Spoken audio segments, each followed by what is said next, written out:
La deuxième épître de Paul aux Corinthiens revêt un caractère personnel, autobiographique. Nous trouvons Paul le paradoxe des situations avec lesquelles il fut confronté, la force dans la faiblesse, patience dans les tribulations, attristé et toujours joyeux, n'ayant rien et possédant tout, et beaucoup d'autres aspects cités dans les chapitres 1, 4, 6, 11, 12 de cette lettre. Ce paradoxe sera aussi celui du croyant qui a fait don de tout son être à Dieu. Car ce paradoxe est de Dieu. C'est sa méthode pour obtenir ce qu'il désire. Il ne saurait y avoir la véritable connaissance sans le brisement, et le Saint-Esprit n'a d'autre but. Tout nouveau brisement aura toujours pour effet une croissance de la connaissance de la personne de Christ, une manifestation plus pleine des vertus de cette vie.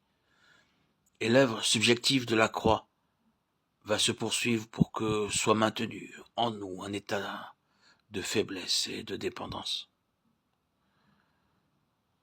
La douceur et l'humilité, comme toutes les vertus de sa vie, sont inimitables, que ce soit l'amour, la patience, la joie, la bonté. La voix douce d'une personne n'indique pas nécessairement la douceur. Elle peut au contraire cacher une volonté dure. Toute maîtrise de soi pour manifester l'une de ces vertus est une preuve assurée qu'elle n'est pas en nous. Au début de ma vie chrétienne, j'exerçais le contrôle de moi-même afin d'avoir bonne contenance dans les situations ou circonstances diverses que je rencontrais. Et je m'attachais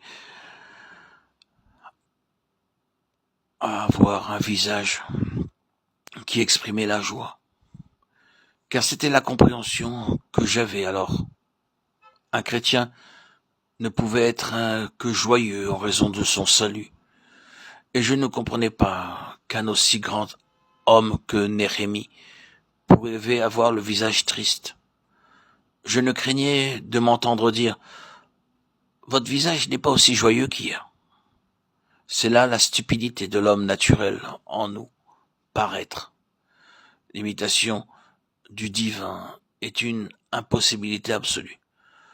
Ce que Dieu fait en nous s'exprime naturellement, et notre âme ne pourra jamais produire cela.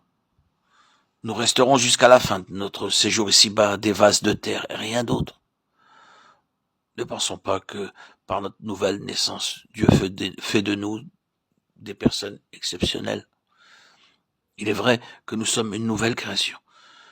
Nous sommes bien des fois les propres témoins des velléités de la vie naturelle et de la corruption qui habite en nous. La sagesse de Dieu consiste fort justement à nous révéler combien faibles et incapables nous sommes. Et c'est là l'une des raisons des mesures disciplinaires auxquelles il nous soumet. Combien de crainte et d'appréhension pouvons-nous éprouver dans certaines situations et Satan de nous souffler que la crainte ce n'est pas la foi. Et cela tend à nous décourager et nous abattre. Mais avons-nous entendu les cris de David dans les psaumes 142 et 57 et dans beaucoup d'autres? Que pensons-nous? Était-il sans foi? Il était le oint de Dieu, le chantre agréable d'Israël. L'esprit de l'Éternel parlait par lui. De Samuel 23, 1 et 2. Quant à Paul, nous étions excessivement accablés et désespérions de conserver la vie. 2 Corinthiens 1, 8. Tant que nous ne sommes pas passés par ce brisement, nous ne comprenons pas que nous resterons toujours des vases de terre. À ce stade, nous sommes encore d'un bel albâtre. La discipline de l'esprit s'attache à briser notre volonté propre. Et ceci explique que ceux qui sont passés par le chemin de la discipline, qui ont été éclairés, sont caractérisés par le trait de la douceur. Car un esprit doux et paisible est d'un grand prix aux yeux de Dieu. 1 Pierre 3, 4. Il est le fruit d'une marche dans les voies et la lumière de Dieu en toute soumission et obéissance.